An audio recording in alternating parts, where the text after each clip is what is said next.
आप ये पूरा वीडियो देखिए, उसके बाद मैं आप सभी से बात करूंगा कौन सही है कौन गलत है। लेकिन एक सवाल तो आप सभी का, नीतीश कुमार जो बिहार के मुख्यमंत्री है ना, उनके ऊपर उठता है।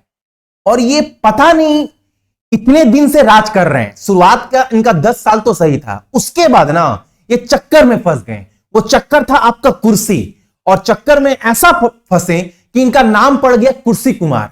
और सबसे बड़ा बात है, कुर्सी के चक्कर में फंसते फंसते इनका नाम पड़ गया पलटू राम, क्योंकि इनको कुर्सी से बहुत ज्यादा मोह हो गया। देखो पूरा वीडियो देखो, फिर मैं आपको बताता हूं गलती क्या है, सही क्या है, कौन गलत है, कौन सही है। तो बुझे ना, बांग्ला बुझे ना। बिहार साइड से বাংলা বোঝো না, বাংলা বলতে পারো না, কি করতে এসছো? अरे हम लोग पहले इसकी शुरुआत शिफ्ट रहते थे, तो यहीं पे आ गया। কি করতে এসছো? क्या मतलब? क्या काम में? मतलब फिजिकल देने आए थे। फिजिकल क्यों देने आए हो? क्या क्यों फिजिकल देने अपना? क्यों देने आए हो? दुजन तुम लोग बंगाल का हो क्या? हैं? बंगाल का तो हो नहीं, हम लोग बंगाल का नहीं है, तो कहाँ का हो तुम लोग? बिहार के हम लोग। तो बंगाल में कैसे तुम लोग परीक्षा देने आ गया? सिलीगुड़ी स्टेटमेंट पर गया था। सिलीगुड़ी सेंटर में तुमने अप्लाई कैसे किया? यहाँ तो वेस्ट बंगाल डोमिसाइल के लिए है। डोमिसाइल डोमिसाइल नाम क्या है तुम्हारा? अंकित यादव। पेपर्स निकालो, तुम्हारा पेपर्स निकालो, डॉक्यूमेंट निकालो, चले जाएंगे, ऐसा नहीं है भैया। डॉक्यूमेंट निकालो। দাঁড়া দাঁড়া দাঁড়া দাঁড়া দাঁড়া দাঁড়া। रुको इधर बोल। আরে ভালো করে বল, अच्छा से बोल रहा है, तू ठीक करे बोल। फोन काम लगा कर। के तेरा। এই, निकाल, डॉक्यूमेंट निकाल। डॉक्यूमेंट निकाल। चले भैया। এই দাঁড়া দাঁড়া দাঁড়া। डॉक्यूमेंट निकाल। चलिए। कहाँ पे तुम्हारा डॉक्यूमेंट है? निकाल। कौन सा बैग है? निकालो डॉक्यूमेंट। তোমরা একটু দেখো তো ডকুমেন্ট, তোমাদের ব্যাগ তো চেনো, ওই বাকিগুলো দেখো, ডকুমেন্ট দেখো। डॉक्यूमेंट এই ডকুমেন্ট নিকাল না। এই ডকুমেন্ট डॉक्यूमेंट क्यों खड़ा? यहाँ पे परीक्षा देने क्यों आया? बोल दिया मैं आएंगे, क्यों आया? नहीं आएंगे। चलिए आज ही चले जाएंगे, अभी बोलिए आपसे। तुम लोग डिग्री क्यों करते हो? अरे बोल फेक सर्टिफिकेट क्यों बनाते हो? अभी बंगाल का?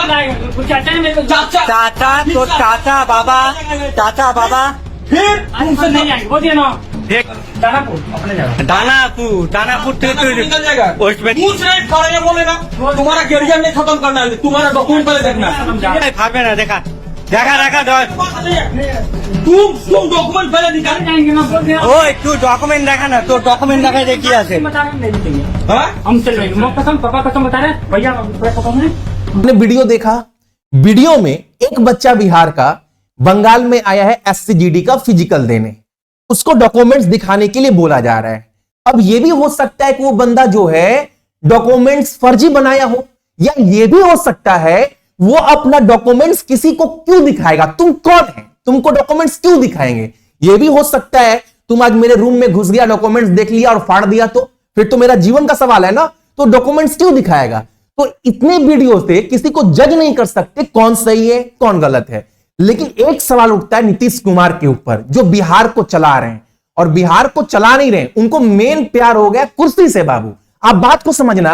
सबसे पहले आपने देखा होगा पिछले 2-2.5 साल से बिहार में, भारत में जितने भी राज्य हैं बाबू, अगर सबसे ज्यादा कहीं पर सरकारी नौकरी दी गई है, सरकारी नौकरी बहुत सारा डिपार्टमेंट है, टीचर है या फिर आप सभी का क्लर्क है, बहुत सारा डिपार्टमेंट है, ठीक है, लेकिन सबसे ज्यादा भर्ती अगर कहीं दिया गया है तो वो बिहार में। आप सभी को पता है कि भैया 3-4 लाख टीचर की बहाली की गई, और एग्जाम करवाकर नियुक्ति पत्र भी बांट दिया गया, जॉब दे दिया गया। और हालांकि नीतीश कुमार का जॉब देने का कोई मनसा नहीं है दिल से, क्योंकि उनका ऑफिशियल स्टेटमेंट है, उनके मुंह से बोला गया शब्द है। जब एक साथ तेजस्वी यादव और नीतीश कुमार सरकार चला रहे थे, तो क्या बोले तेजस्वी यादव कि बिहार में जॉब मिलेगा सबको, हम आएंगे तो सबको जॉब देंगे, उनका ये स्टेटमेंट था। तो नीतीश कुमार का स्टेटमेंट था उसके ऊपर कि जॉब जो है वो अपने बाप के घर से देगा, नौकरी कहां से देगा, ये नीतीश कुमार का स्टेटमेंट है। उसके बाद भी जॉब दिया गया, इतने सारे बच्चों को दिया गया। लेकिन सबसे बड़ा बात है, तो जॉब मान लो ना, अगर 100% अगर जॉब दिया गया है ना बाबू, इसमें से आप ये मानकर चलो ना, इसमें 70% जो बाबू जॉब है ना, वो बाकी राज्य के बच्चे नौकरी कर रहे हैं बिहार में। अब ये सोचो, जो बिहार का बंदा है बाहर राज्य में उनको इतना अत्याचार उनके ऊपर किया जाता है कि तुम लोग, बिहार का बच्चा है, बाहर आकर नौकरी नहीं कर सकता। लेकिन जो बिहार की सरकार है, जो बिहार में जो नौकरी है, वो नौकरी बांट रही है बाहर के राज्य को। कितना? 70% लोग लेकर बैठते हैं और 100 सीट में 30% जो सीट है बाबू, वही मात्र बिहार के बच्चों को मिलता है। तो आप ये सोचो, बिहार के जो मुख्यमंत्री, उनको थोड़ा सा शर्म तो लगना चाहिए ना कि अगर हमारे राज्य में अगर इतना बेरोजगारी है और हमारे राज्य में अगर बहुत सा रोजगार है, रोजगार का सृजन किया जा सकता है, अगर करेंगे तो बिहार के बच्चों को ही पहले जॉब दो बाबू। घर में खाने को खाना नहीं, लेकिन बाहर भंडारा करवाएंगे। वही हालत नीतीश कुमार का है। पता है मेन मकसद क्या है? मेन मकसद यह है ना कि बिहार में 500, 600, 1000, 2000 बहाली निकाल दो, 1 लाख, 10 लाख फॉर्म भरवा दो, सब बच्चा फॉर्म भरेगा, फॉर्म के नाम पर पैसा वसूल लो, उस पैसा से सरकार चलेगा। इनका मेन मकसद है ना फॉर्म भरवाकर पैसा उठाना, पैसा लूटना। मेन मकसद यही है बाबू। बिहार के बच्चों का कल्याण करने का इनका मकसद नहीं है कोई भी। पहले इस मानसिकता को समझो इनका। और दूसरी बात, एक सवाल उठता है आपका ममता बनर्जी के ऊपर भी। ममता बनर्जी के ऊपर बाबू, ममता दीदी, आपके राज्य में, ये मैं बंगाल में रहता हूं और आपके राज्य में जो आपके पार्टी से हैं, बंगाल का कोई भी नागरिक ये बोल देगा ना कि बंगाल में जो बांग्लादेशी है ना वो भर्ती हैं, वो आए दिन बांग्लादेशी घुसपैठी बिहार बंगाल में आकर रह रहे हैं। यानी बंगाल में जो बांग्लादेशी हैं उनको आप शरण दे रही है, लेकिन जो बिहार के बच्चे हैं, यूपी के बच्चे हैं, जो हमारे देश का हिस्सा है, वो बंगाल में जाकर नौकरी नहीं कर सकते। आप सोचो इनका भी मानसिकता कहां पर गया है।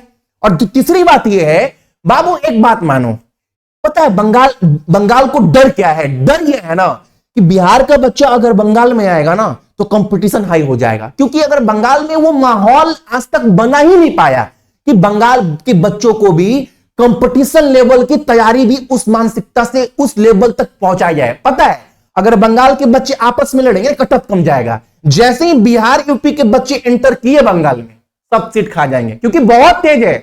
मतलब कंपटीशन के फील्ड में मानो या ना मानो, उनको टक्कर देने वाला बहुत कम बच्चा है बंगाल बाबू। मैं खुद बंगाली के माहौल में रहता हूं, मेरे बहुत सारे बंगाली फ्रेंड है, बहुत काबिल है। लेकिन एक तो आपको माहौल बनाना पड़ेगा ना। यहां पर लूट है बाबू। आप नॉर्मल कोचिंग में जाइएगा ना, नॉर्मल कोचिंग में बंगाल का एसी लगा दिया है, रूम में 15, 16, 7 छात्र बैठे हैं, तैयारी कर रहे हैं जीडी का या फिर एसएससी के किसी एग्जाम का या फिर रेलवे का, बैंक का। एक बच्चा का जो फीस है वो 5000, 10,000 फीस है, एक बच्चा का नॉर्मल छोटे एग्जाम का। और वो टीचर क्या पढ़ा रहा है, उसको किस लेवल का बना रहा है, इसमें दोष किसका है? पूरा सिस्टम का है। अगर आप बंगाल के बच्चों को उस लेवल तक नहीं पहुंचा पा रहे हैं तो इसमें बिहार यूपी के बच्चे का गलती क्या है भाई? आप भी अपना लेवल बढ़ाओ, बोलो कि टक्कर देंगे, हम लोग किसी से कम नहीं है। ये आपको बोलना पड़ेगा भाई। मैं गलत बोल रहा हूं तो बताना, वरना मैं गलत नहीं बोल रहा हूं। मेरे बहुत सारे बंगाली फ्रेंड है, मैं बचपन से यहां पढ़ा लिखा, मैं खुद जॉब लिया बंगाल में रहकर, टक्कर देकर बाबू सेंट्रल लेवल पर बैंक पीओ बनाऊं, टक्कर देकर पूरे सेंट्रल लेवल पर। तो मैं भी बंगाल में पढ़ा लिखा हूं, ऐसा नहीं कि मैं बिहार में पढ़ाई लिखाई हुआ, सब कुछ मैं यहीं पर किया हूं। तो अगर आप अपना लेवल बढ़ाएंगे ना तो कोई बच्चा है आप उससे वो नौकरी छीन लेंगे, ये सच्चाई है। लेकिन अपना लेवल बढ़ाना पड़ेगा, ना कि किसी को गिराकर नहीं आप मेरा सीट खा रहे हैं। ये लेवल आप बनाओ, माहौल एक राज्य में ऐसा बनाना पड़ेगा आप सभी को।